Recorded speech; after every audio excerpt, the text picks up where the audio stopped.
Well, it's not coming out until March 4th, 2016, Prometheus 2. But just like we gave you the first sneak peek before Prometheus 1 came out, we're set to do it here again today at Infowars.com. Prometheus itself is just a backdrop to project a larger discussion onto the greatest question really ever posed. Where do we come from? Who are we? Where are we going? What is our place in the universe? And we're going to go back and look at my review of Prometheus 6 months or so before it came out a few years ago.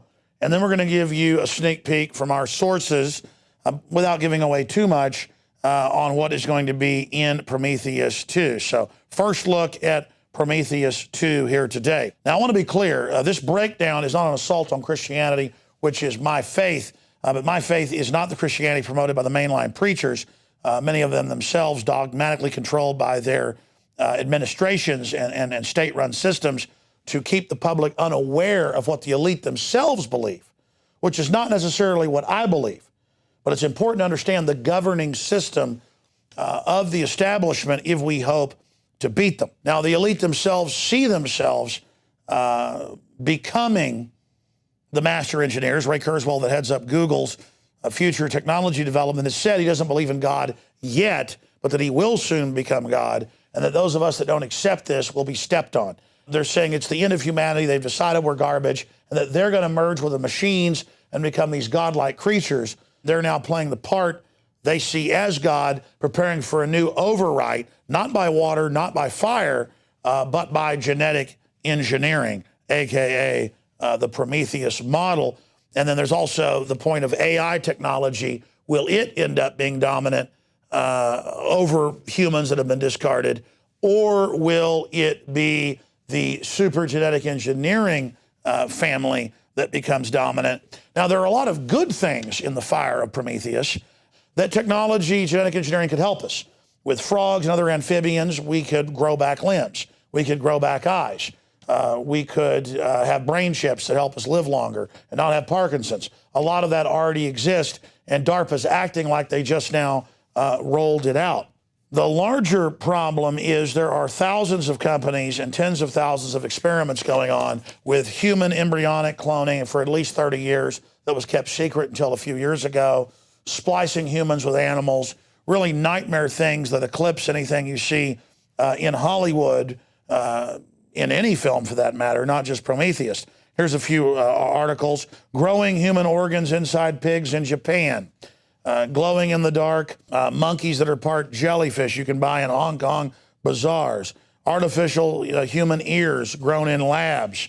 I mean, there are literally thousands of examples of this going on, and families already paying for designer babies that have certain color eyes or will be taller than the parents, even though they admit they don't understand DNA, and that when you randomly change one piece of DNA, it then releases all these other thousands of combinations and entire separate genomes of humans and other species not known on this planet that are in our genetics. And that is in the New York Times. I remember interviewing people 20 years ago, almost 20 years ago, on this subject of epigenetics, that the fact is we're like a book with chapters as we grow, and the environment will influence how we manifest the genes that are already there. They're telling you that you get cancer and cancer is going up because you have bad genes. No, the environment is manifesting things that are triggering our genes to do that. Here's an article in the New York Times, DNA double take. And the way I had this described to me 15 years ago by a top genetic engineer I was interviewing was, it's like taking a picture of a tiger. That was the gene sequencing at Cold Springs Harbor by IBM that happened by 2000. They didn't have a tiger. They didn't know a tiger. They didn't have it with them. It couldn't reproduce. They had a photo of a tiger and were claiming that they had a tiger. But now we know it's bigger than that. And that's why so many atheists that are genetic engineers now believe in God or aliens or the fact that humans were seeded here, because there's no way the so-called evolution theory.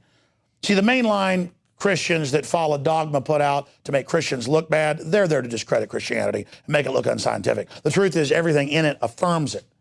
And then you've got the other dogma religious people that only believe in the official version of evolution when we know it comes in big jumps instantly, pretty much.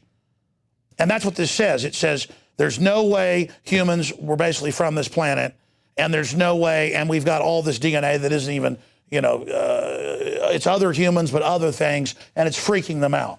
Well, it should freak them out. 10 ways science is using human-animal hybrids. Again, the chimeras. The mouse with the ear was 30 years ago, folks. They're just now announcing this to the public. FDA considering 3-parent embryos. Will that even be a human? This lets the master engineers piggyback and Trojan horse into this so-called humanoid whatever they want, just like they Trojan horse stuff into your dishwasher that spies on you with smart meters and your cell phone or your new digital wristwatch. It's not the technology's bad, it's that the people running it are bad. FDA panel debates technique that would create, again, 3 parents.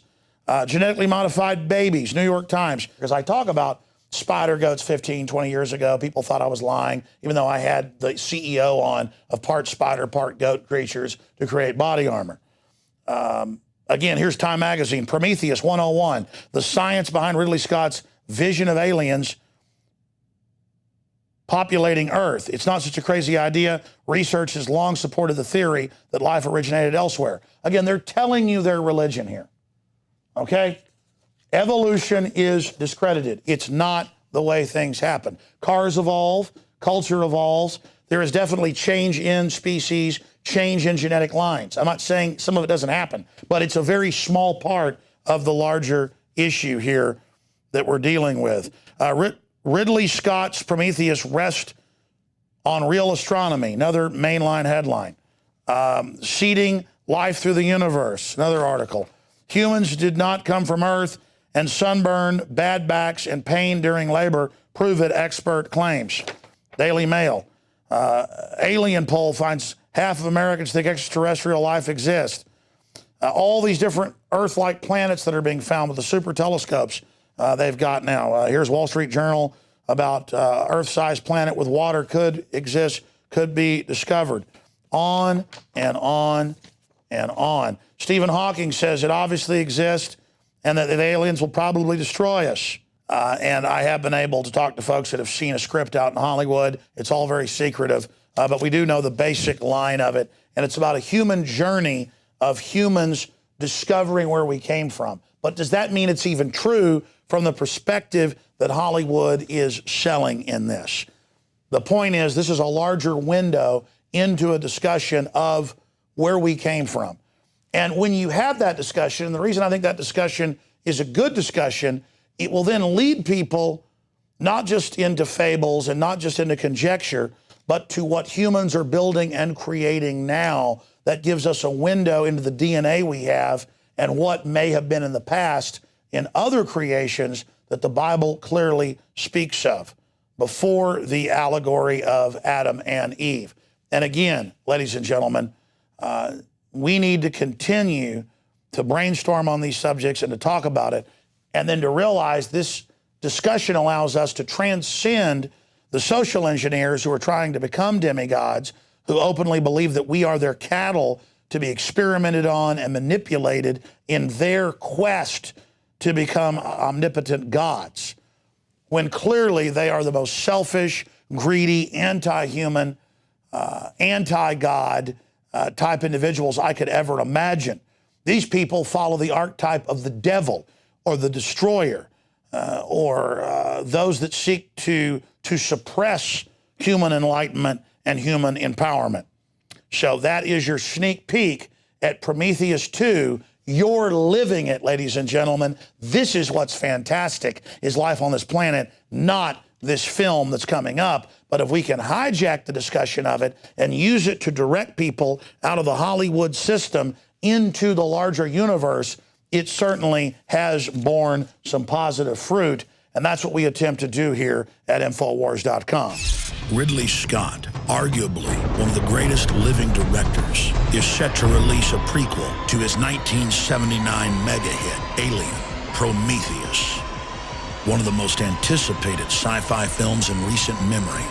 Infowars.com research analysis shows Prometheus is not just a film, but a revelation of the method, revealing the deepest secrets of the Illuminati mystery religion. I do have a lot of contacts in the media, as viewers and listeners know, and I have been able to secure a copy of an early script, and it follows very closely from the trailer I've seen and other leaks. And I'm not going to give the entire film away here, but in synopsis, this is a film about the origins of humankind with a super race of near immortal genetic engineers who are contemplating a genetic overwrite or rewrite of the planet Earth when meddling humans stumble in to the magician's laboratory. They are punished for their trespass. We were so wrong. The so-called space jockey is the advanced species that have engineered humans back on Earth and produced the bioweapon that we know of as the classical alien that burst out of your chest after feeding on the food in your intestines. The reason we're taking time out to examine Prometheus is because its storyline, its plot, mirrors that of many ancient societies. And the ideas presented in Prometheus are at the core of Western secret societies. These are ancient civilizations that were separated by centuries, and yet this same pictogram was discovered in every one of them. Please tell me you can read that. I think they want us to come and find them. Across the world, we see evidence of early civilizations' obsession with what they believed were off-world influences. From the Nazca lines in South America to the pyramids of Egypt, we see artifacts, testament to early man's obsession with off-world manipulators. Every ancient culture believed they were communicating with men from the sky. Ezekiel with spinning wheels of fire landing and creatures with blue space helmets approaching Ezekiel and giving him a drug to take, and then he has wild hallucinations. One could say that Prometheus is simply art imitating life and putting a 21st century spin on the beliefs of the Dogon tribe in Africa and the Aztecs of Mesoamerica. Eric von Däniken, more than any other living person, has popularized the idea of chariots of the gods and that our planet has been visited and manipulated by off-world creatures for thousands of years. But the systems that he popularized were regurgitated whole cloth from ideas developed by the ruling class of this planet. And I want to be clear, every major globalist we look at, going back more than 160 years, is completely and totally obsessed with the idea that off-world aliens are controlling this planet and giving them hidden knowledge. By the 1870s, T.H. Huxley Group and their X Club was dominating the Royal Society in England. The dominant theory within the X Club was that humans had been seeded here, along with most other life forms, by advanced beings from space. From the inception of Darwin's theory on the origin of species, evolutionary scientists never believed for a minute that life simply started on its own. That evolution is not some random, slow system developing by chance, but is actually directed by off-world seeders, terraformers, creators of worlds. Even the discoverer of DNA, Francis Crick, promotes the idea that life was seeded on this planet in what he calls directed panspermia. It is part of the larger myth of transhumanism. Huxley, Darwin, Wedgwood, the Galtons, they all interbred in an attempt to create this transcendent Superman. The governing class of this globe believes that they are channeling advanced technological systems given to them by ancient alien species. And the science fiction of the last 150 years, whether it's Jules Verne or H.G. Wells or those that came before them, is obsessed with this, and they're on record part of secret societies who believe what they're promoting is actually reality, but knowing that the public is not ready to accept it, they cover it under the guise of fiction.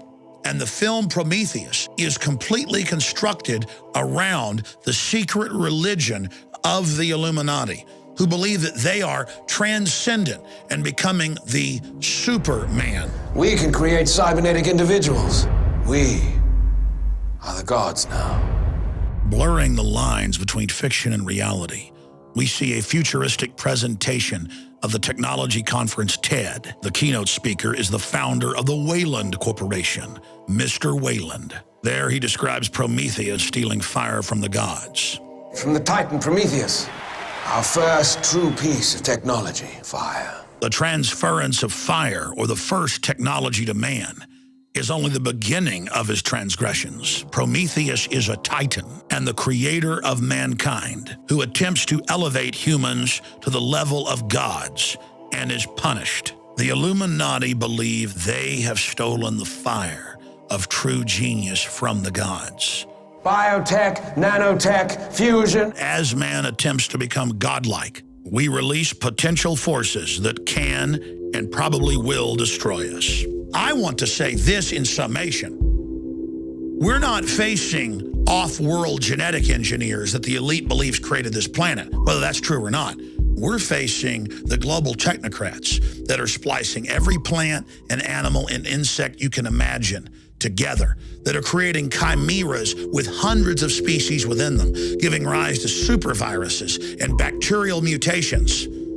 We are already seeing within 3 generations in rodents total sterilization and massive deformities in these animals. And we have proven from the Rockefeller Foundation documents and other reports that this is part of a long-term program to wreck the general public's DNA. This is the global elite who have fantasized about off-world genetic engineers, creating them actually in a 160-year-plus program, developing the sciences and technologies to put this into place. Whatever you say about the Illuminati, they have got patience and they have had incredible vision. But I believe humanity needs to hear the truth and understand that this is being carried out against us all. Because we have a choice to stand up now, but only a short window, and say no. I know the plot of the film. I know how it ends. But I'm going to leave that for you to discover. The point is, the film itself is only a revelation of the method, an externalization of the hierarchy.